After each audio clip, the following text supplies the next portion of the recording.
শিক্ষার্থীরা বা রাস্তায় যদি কোনো মেয়েরা ওড়না পড়ে কিনা, কেউ একজন তাকে চ্যালেঞ্জ করবে ওড়না পড়তে পারবে কি পারবে না, ওড়না বুকের উপর থাকবে না মাথার উপরে থাকবে, এই বক্তব্য দিবে। আবার তাকে জেলখানায় নিয়ে গেলে একদল গিয়ে তাকে জেলখানা থেকে আপনারা ছাড়িয়ে নিয়ে আসবেন। তো এই পরিস্থিতি তৈরি হলে নারীর স্বাধীনতা কি ব্যাহত হচ্ছে না? তৎপরতা ঠিক রাখার জন্য, রাষ্ট্রের সামাজিক বন্ধন ঠিক রাখার জন্য নারীরা কিভাবে চলবে, এটার একটা আমাদের যুগ যুগ ধরে এটার একটা প্রথা চলে আসছে। ওড়না ছাড়া মিছিলে যাওয়া কি বেহায়াপনা কিনা? সংযম হয়ে নারী চলাফেরা করা, বাহিরে যাওয়া, মিছিল বা অন্যান্য কাজকর্মের মধ্যে নারী সংযম থাকা, এটা নারীর নৈতিক দায়িত্ব। এই রমজানে কোনো প্রকার ফি ছাড়াই আপনার প্রিয়জনকে টাকা পাঠান সোনালী পের মাধ্যমে। টাকা যাবে দেশে সোনালী পের সাথে। শিক্ষার্থীরা বা রাস্তায় যদি কোনো মেয়েরা ওড়না পড়ে কিনা, কেউ একজন তাকে চ্যালেঞ্জ করবে ওড়না পড়তে পারবে কি পারবে না, ওড়না বুকের উপর থাকবে না মাথার উপরে থাকবে, এই বক্তব্য দিবে। আবার তাকে জেলখানায় নিয়ে গেলে একদল গিয়ে তাকে জেলখানা থেকে আপনারা ছাড়িয়ে নিয়ে আসবেন। তো এই পরিস্থিতি তৈরি হলে নারীর স্বাধীনতা কি ব্যাহত হচ্ছে না? না, নারীর স্বাধীনতা বলতে নারীর স্বাধীনতা কি? নারীর স্বাধীনতা পুরুষের স্বাধীনতা। পুরুষ বলতে পুরুষের কিছু স্বাধীনতা এবং কিছু নিয়মতান্ত্রিক কিছু রূপরেখা আছে। নারী বলতে নারীর কিছু রূপরেখা আছে।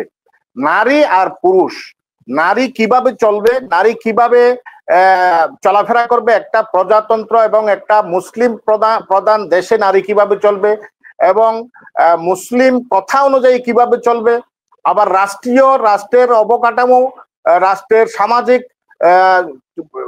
তৎপরতা ঠিক রাখার জন্য, রাষ্ট্রের সামাজিক বন্ধন ঠিক রাখার জন্য নারীরা কিভাবে চলবে, এটার একটা আমাদের যুগ যুগ ধরে এটার একটা প্রথা চলে আসছে।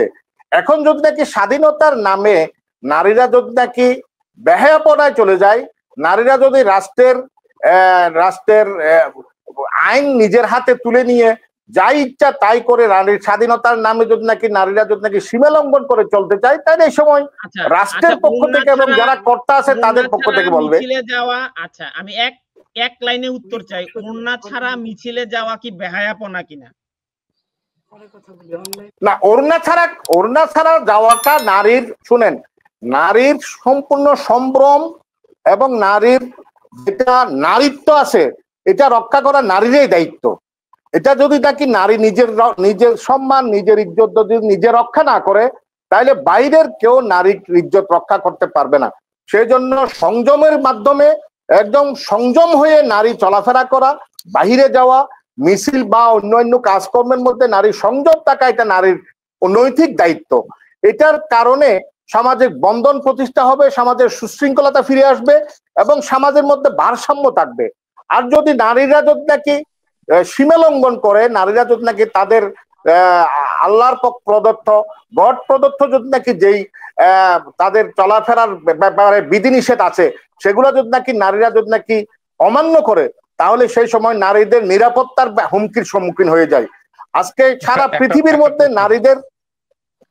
পৃথিবীর মধ্যে নারীদের যেখানেই নারীরা সংযম ভাবে চলাফেরা করেছে, নারীরা নিজের নারীত্বকে সংরক্ষণ করেছে, সেখানে নারীরা নিরাপদ।